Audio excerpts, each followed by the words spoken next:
Hello दोस्तों, स्वागत है आपका मेरे YouTube चैनल में। आज की वीडियो में हम कवर करेंगे दुनिया की 10 सबसे बड़ी जियोपॉलिटिक्स अपडेट के बारे में। तो पहले नंबर पे हम लोग के पास जो अपडेट निकल के आ रही है वो है अमेरिका ने इंटरनेशनल सोलर अलायंस यानी ISA से खुद को अलग कर लिया है। यह संगठन जो है वो भारत और फ्रांस ने मिलकर शुरू किया था और इसका जो मुख्यालय है वो गुरुग्राम भारत में है। और जो ये फैसला है वो डोनाल्ड ट्रंप के आदेश पे लिया गया है। ट्रंप ने ISA को बेकार और अमेरिकी संप्रभुता के खिलाफ बताया है। इस कदम को भारत की विदेश नीति के लिए झटका माना जा रहा है, क्योंकि अमेरिका की कई बड़ी कंपनियां भारत में निवेश करने की तैयारी में थी। अमेरिका के हटने से ISA की गतिविधियों पर असर पड़ सकता है और कुछ अन्य देश भी पीछे हट सकते हैं। तो हमारा जो दूसरा अपडेट है वो ये है कि डोनाल्ड ट्रंप ने एक प्रस्ताव बिल पेश किया है जिसके तहत रूस से तेल खरीदने वाले देशों पर 500% तक टैरिफ लगाया जा सकता है। भाई, अगर यह बिल लागू होता है तो भारत के लिए मुश्किलें बढ़ सकती है। इसका असर खास तौर पर डेयरी सेक्टर और किसानों पर पड़ सकता है, क्योंकि इससे अमेरिकी डेयरी और कृषि उत्पादों के लिए भारतीय बाजार खोलने का दबाव बढ़ेगा, जिससे घरेलू उद्योगों को नुकसान हो सकता है बहुत ज्यादा। तो हमारा जो तीसरा जो अपडेट है वो है उत्तरी अटलांटिका महासागर में एक रूसी झंडे वाले तेल टैंकर जिसका नाम मैरीनेरा था, उसको अमेरिका तटरक्षक द्वारा जब्त कर लिया गया है। यह टैंकर वेनेजुएला की ओर तेल लेने जा रहा था। अमेरिका का आरोप है कि यह टैंकर वेनेजुएला से जुड़े अमेरिकी प्रतिबंधों का उल्लंघन कर रहा था। और आपको बता दें कि इसकी खोज ब्रिटेन ने सबसे पहले पता लगाया था इस जहाज का, और इसकी जानकारी अमेरिका को दी। उसके बाद अमेरिका ने 2 सप्ताह इसकी निगरानी भी की और वेनेजुएला के तट के पास इसको पकड़ लिया। तो दोस्तों, हमारी जो चौथी अपडेट निकल के आ रही है वो है ईरान से। तो ईरान में इस समय गंभीर राजनीतिक और आर्थिक संकट के दौर से गुजर रहा है। पिछले एक हफ्ते से देश भर में बड़े पैमाने पर विरोध प्रदर्शन हो रहे हैं जो अब हिंसक रूप ले चुके हैं।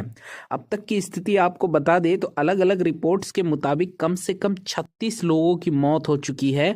कई जानकारों का मानना है कि वास्तविक आंकड़ा इससे भी कहीं ज्यादा हो सकता है। सुरक्षा बलों द्वारा टीयर गैस, रबर बुलेट और गोलियां चलाए जाने की खबरें सामने आ रही है। ईरान के बड़े शहरों में हालत इतने खराब हो गए हैं कि कई जगहों पर इंटरनेट तक बंद करवा दिया गया है ताकि जानकारी बाहर ना जा सके। अच्छा, इस विरोध की असली वजह क्या है? तो भयानक आर्थिक संकट। ईरान की अर्थव्यवस्था पूरी तरह दबाव में है। महंगाई दर बेहद ऊंची पहुंच चुकी है। खाने पीने की चीजें आम लोगों की पहुंच से बाहर होती जा रही है। नौकरियां कम हो रही है, सैलरी नहीं बढ़ रही है। ईरान की करेंसी में ऐतिहासिक गिरावट हुआ है। ईरान की मुद्रा रियाल डॉलर के मुकाबले तेजी से गिर चुकी है। पहले जो चीज सस्ती थी अब वो कई गुना महंगी हो गई है। आम जनता की बचत लगभग खत्म हो चुकी है। तो इसलिए वहां पे ना प्रोटेस्ट हो रहे हैं बहुत भयानक तरीके से। तो हमारा जो पांचवी अपडेट निकल के आ रही है वो आ रही है अमेरिका से। तो आपको तो पता ही दोस्तों, आज अंतर्राष्ट्रीय राजनीति में नाटो को लेकर एक गंभीर बहस चल रही है। चर्चा इस बात पर है कि अगर अमेरिका किसी नाटो सदस्य देश जैसे डेनमार्क के खिलाफ सैन्य कदम उठाता है तो इसके परिणाम क्या हो सकते हैं। नाटो यानी नॉर्थ अटलांटिक ट्रेटरी ऑर्गेनाइजेशन का गठन 4 अप्रैल 1949 को किया गया था। इस संगठन का मुख्य उद्देश्य था किसी भी सदस्य देश पर बाहरी हमला होने की स्थिति में सभी देश मिलकर उसकी रक्षा करें। नाटो का सबसे अहम नियम है आर्टिकल 5। इस अनुच्छेद के अनुसार अगर किसी एक नाटो देश पर हमला होता है तो उसे सभी नाटो देशों पर हमला माना जाता है। ऐसी स्थिति में अमेरिका, ब्रिटेन, फ्रांस, जर्मनी समेत सभी सदस्य देशों को सैन्य प्रतिक्रियाएं देनी होती है। डेनमार्क नाटो का पूर्ण सदस्य देश है, इसलिए उस पर हमला पूरे नाटो के साथ टकराव माना जाएगा।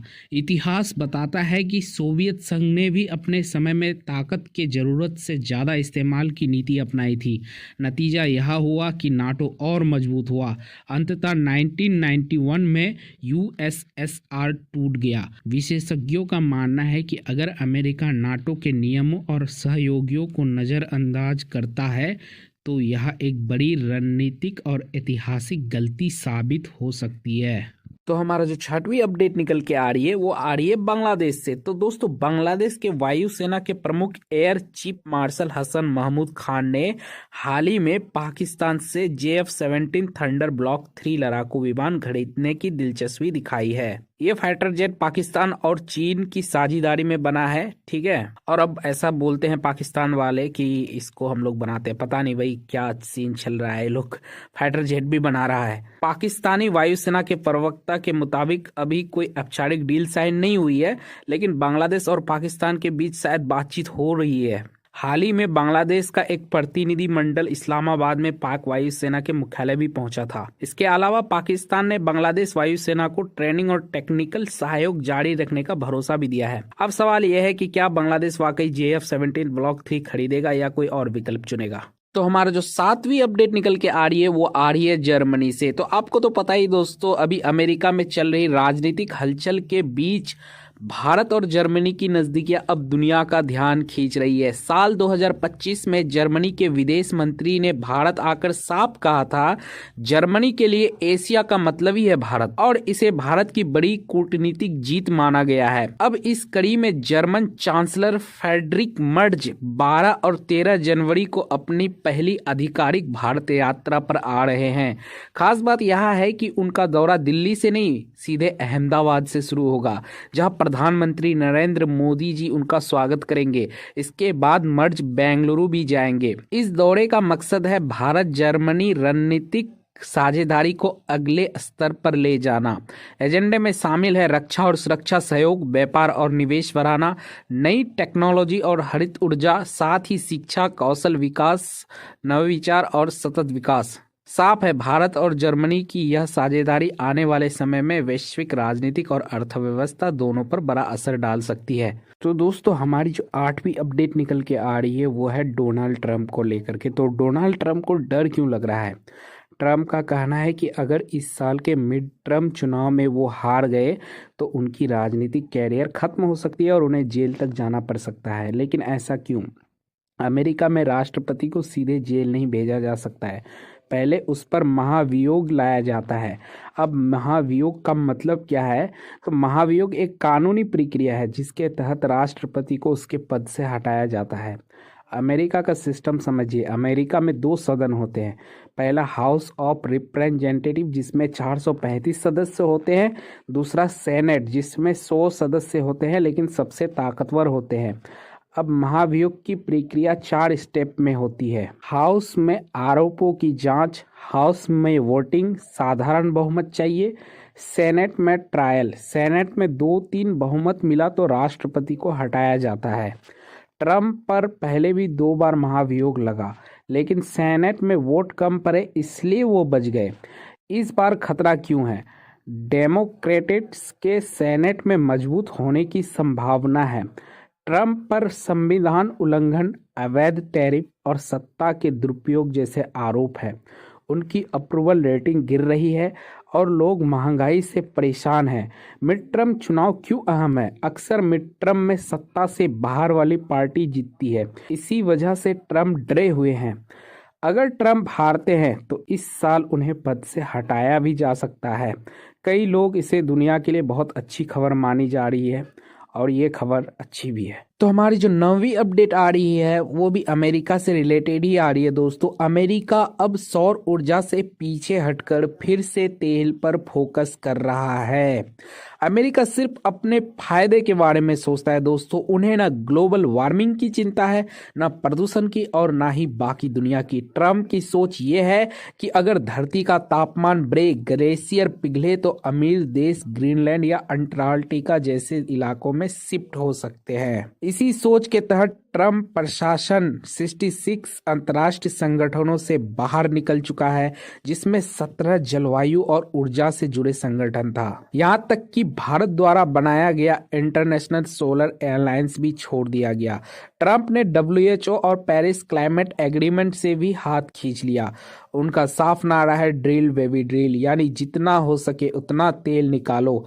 तेल कंपनियां ट्रंप को फंड करती है, इसलिए सौर और इलेक्ट्रिक गाड़ियों की दुश्मन बन गई है। नतीजा साफ है, अमेरिका फिर से तेल वाली पुरानी नीति पर लौट रहा है, जो पूरी दुनिया और पर्यावरण के लिए खतरनाक है। आखिर में सवाल ये है, क्या दुनिया अब भी चुप रहेगी या अमेरिका के खिलाफ एकजुट होगी? तो दोस्तों, हमारी जो 10वीं और आखिरी अपडेट निकल के आ रही है वो आ रही है फिर एक बार पाकिस्तान से। तो पाकिस्तान एक बार फिर बौखलाया हुआ नजर आ रहा है दोस्तों।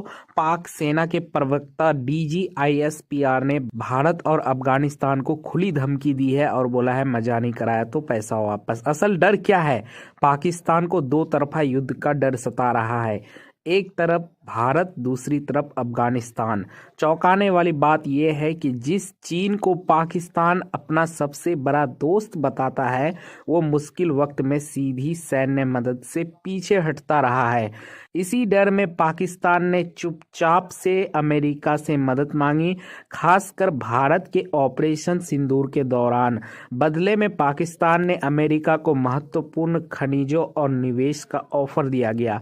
इतना ही नहीं दोस्तों, पाकिस्तान ने अमेरिका में लॉबिंग पर करोड़ों खर्चे किए ताकि न्यूयॉर्क टाइम्स और वॉल स्ट्रीट जर्नल जैसे मीडिया में प्रो पाकिस्तान आर्टिकल छप सके। मकसद सिर्फ एक है, अपनी जनता को ये यकीन दिलाना कि भारत को जवाब दिया गया। साफ है, पाकिस्तान अब लड़ाई से ज्यादा नैरेटिव वार की तैयारी में जुटा है। तो दोस्तों, ये था आज की जियो पॉलिटिक्स अपडेट। वीडियो अगर पसंद आया तो लाइक कर दो, चैनल को सब्सक्राइब कर दो। मिलते हैं अगली वीडियो में, तब तक के लिए जय हिंद, जय भारत।